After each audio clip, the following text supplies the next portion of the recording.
आज हम लोग भी हैं सुख में, तो उसका रीजन कहीं ना कहीं किन्हीं के पीछे किन्हीं का हाथ होता है। मेरा पूर्वज इनसे पहले बहुत दयनीय स्थिति में जी रहे थे।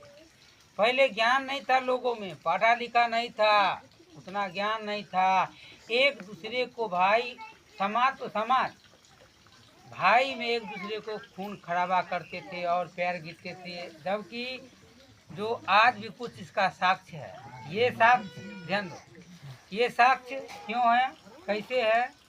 हम लोगों में, परिवार में, सदस्य में, कास्ट में, छोटे सवर्ण के कास्ट में लोग पढ़े लिखे बहुत कम हैं, बहुत कम पढ़े लिखते हैं। अगर पढ़ते लिखते भी हैं तो केवल ना अध्ययन करना पड़ेगा।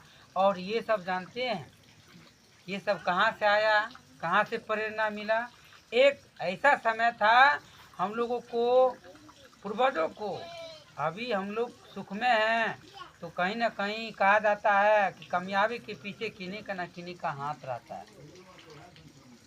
वही बात है, हम लोगों का पूर्वज के साथ बहुत अत्याचार हो रहा था और उन लोग के पास ज्ञान नहीं था। कुछ सवर्ण कास्ट के व्यक्ति, सवर्ण कास्ट के व्यक्ति उनको समझा देते थे, बोल देते जाओ काम करने आया है, उसको जाओ मारना। मारता था, काहे मालिक के यहाँ काहे न गया काम करने दे। अब देखो, अपने भाई का अपना भाई मार रहा था। इतना नहीं होता था और कहता था नहीं जाएंगे, हम तुम्हारा गुलाम नहीं है, हम और कहीं जाकर खट कर खाएंगे। जब ऐसा होता था तो पतगु समाज को उसको प्रति भड़का कर उसको गांव से बेघर कर देता था। और ऐसा भी समय आता था उसको मारते मारते उसी का भाई खत्म कर देता था, उसी का समाज खत्म कर देता था। काहे, हम लोगों में ज्ञान नहीं था, इसी सब को और अन्य बातें था जो समाज में बहुत कुरीतियाँ और रीति रिवाज चलते आ रहा था।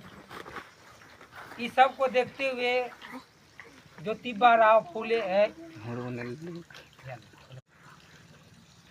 पढ़े लिखे थे, कुछ पढ़े लिखे थे।